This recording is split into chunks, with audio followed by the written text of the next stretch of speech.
Hey guys, so the other day I was having a conversation with somebody about how crazy my cat is as he's attacking his own tail. Now, we were having a conversation about living with animals when you have asthma and some of the precautions you can take in order to live harmoniously with your pets without it affecting your condition. Now, these days there are loads of people who suffer with asthma, and I'm sure there are plenty of you guys watching that have it or have at least heard of it. Now, if you've never heard of it or you don't really understand what asthma is, I am going to leave some links in the description box below so you can go and read up on it, just so you can educate yourself a little more on the disease. Now, what a lot of you won't know is that I actually have asthma. I was diagnosed with it when I was 2 years old, which when I was little was the youngest possible age they could diagnose it at. I'm not sure if that's still the same. But I have hereditary asthma. It comes from my father's side of the family. My dad had asthma, his parents had asthma, there are numerous members of his family that had asthma.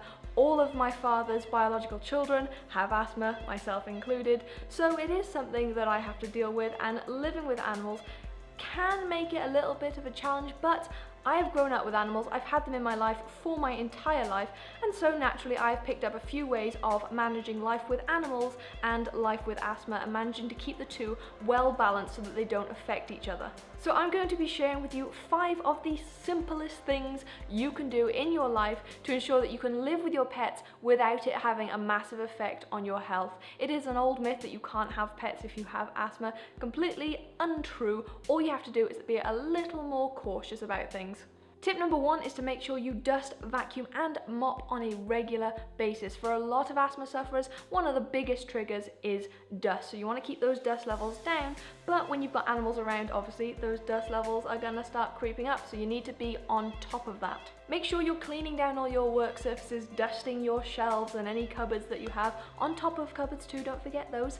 Make sure you vacuum your floors, and if you have tiled or wooden floors, be sure to mop them as well, because that really helps with picking up extra dust. It doesn't have to take you all day to do this kind of cleaning. Just take half an hour or an hour out of your day every couple of days just to go around, make sure everything's dusted, make sure the floors are nice and clean, and I promise you it will make a massive difference to how well you feel yourself breathing. Tip number 2 is to keep your pets off the furniture. I know lots of people are guilty of this, and I know it's a little more difficult when it comes to cats. I'm certainly guilty of letting Bertie get on the furniture, but at least with dogs, keep your dogs off the furniture, because here's the thing, your dog molts, and when it gets on the furniture, whether that's the sofa or the bed, don't do that. Wherever it's going, it's leaving hair there, and it's leaving skin cells there, and it's leaving other nasty things there, and then when you sit down on that surface, that's getting all over your clothes and it's getting right up in your face, and once again you're breathing in lots of nasty things which are not going to help with your respiratory system. And it's so hard to clean sofas and beds and get all the fur and all the nasty stuff out of it, so just take the simple route, don't let your pets get on them. Tip number 3 is to brush your pets regularly. Now, your animals molt all through the year, just like we molt, we lose our hair, and unfortunately, oftentimes that hair just goes up into the air and eventually into your lungs. So you want to reduce the amount of hair that is floating about in your home. The easiest way to do that is to make sure you brush your pets. And it only takes 5 or 10 minutes, a couple times a week. Just get a decent brush that actually collects the hair in the bristles and into the teeth of the brush, and just brush your pet. It doesn't take very long, and once you do that, you can just gather all that extra hair off of the brush, pop it into a little plastic bag, tie a knot in the bag so the hair's not coming out, and done. And all that hair that you collect off of them is hair that is not going into your lungs, so that is a bonus. Tip number 4 is something you should be doing anyway for the benefit of your pets as well as for the benefit of you, and that is making sure you're getting dust-free substrates and litters. Whether it's a substrate to go in a small pet's cage or it's a litter to go in a larger pet's litter tray, you need to make sure it says dust-free or dust extracted on the packaging. And just to be extra safe, if you bring it home, open it up, and you feel like it still seems a little bit too dusty, get a different brand next time. If you feel it's too dusty, then it probably is, and you should probably try out something different. Don't be afraid to try out a few different brands until you find one that works for you and your animals. But having those dust-free substrates honestly will make a huge difference. When it comes to cleaning the tray or cleaning the cage, you're not going to have all this dust up in your face again. Not going to be breathing in. It's all about that breathing, all about not getting nasty things into your respiratory system, and it will make a big difference. However, if you still find you're having some issues, get yourself a breathing mask. You can get these from hardware stores, you can usually get them from pharmacies as well. Just a little mask that goes over your face and helps to protect you from breathing in all the nasties. Wearing one of those when you clean the cage, if you're really worried about it, will definitely help a huge amount. Tip number 5 is to not be afraid to ask for help if you need it, but make sure that you do this before you go ahead and get the animal. I will explain.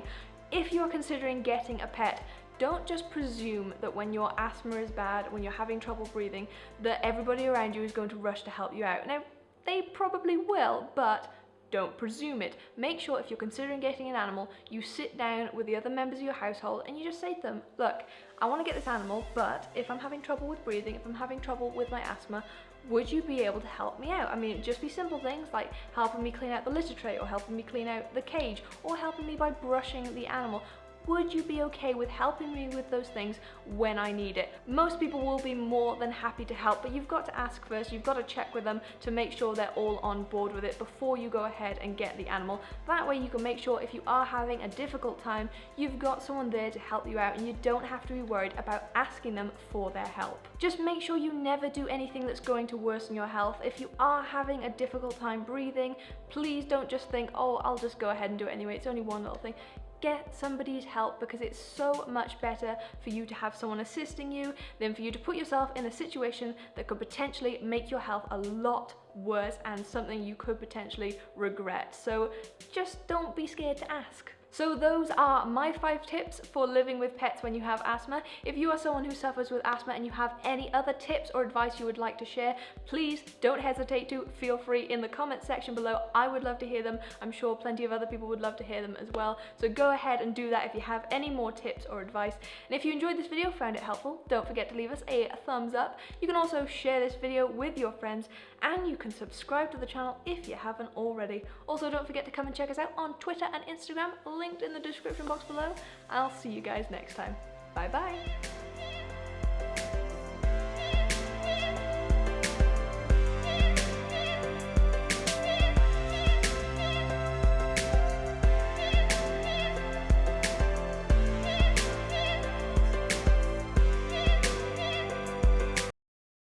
Oi, boys, stop it.